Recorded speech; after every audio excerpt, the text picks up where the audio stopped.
पिछले 3 वर्षों से सरकार की योजनाएं का केंद्र गरीब रहा है, मध्यम वर्ग रहा है।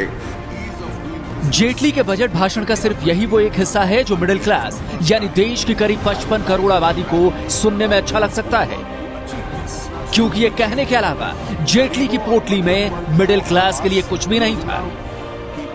नौकरी करके सैलरी लेने वाले लोग साल भर इस एक दिन का इंतजार इस उम्मीद में करते हैं कि उनकी सैलरी में से कटने वाला टैक्स शायद कुछ कम हो जाए। ऐसे लोगों के लिए वित्त मंत्री ने ये कहा, The government has made many positive changes in the personal income tax rates applicable to the individuals in the last 3 years.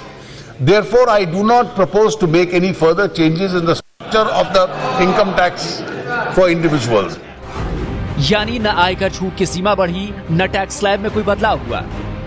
राहत सिर्फ इतनी कि 40,000 का स्टैंडर्ड डिडक्शन होगा, यानी कुल आमदनी में से 40,000 कम करके टैक्स लगेगा। लेकिन इसके साथ ही 15,000 के मेडिकल बिल पर मिलने वाली छूट बंद हो गई। 19,200 रुपए का ट्रांसपोर्ट भत्ता भी खत्म हो गया और शिक्षा और स्वास्थ्य सेस 3 से बढ़कर 4% हो गया। यानी मिडिल क्लास को हर तरह से सिर्फ झटका ही लगा है। यहां यह ध्यान देना जरूरी है कि देश में करीब 55 करोड़ लोग मिडिल क्लास यानी निम्न और मध्यम आय वर्ग वाले हैं। 2014 में मिडिल क्लास के करीब 32% लोगों ने मोदी सरकार को वोट दिया था, जबकि 20% वोट कांग्रेस के पास गए थे।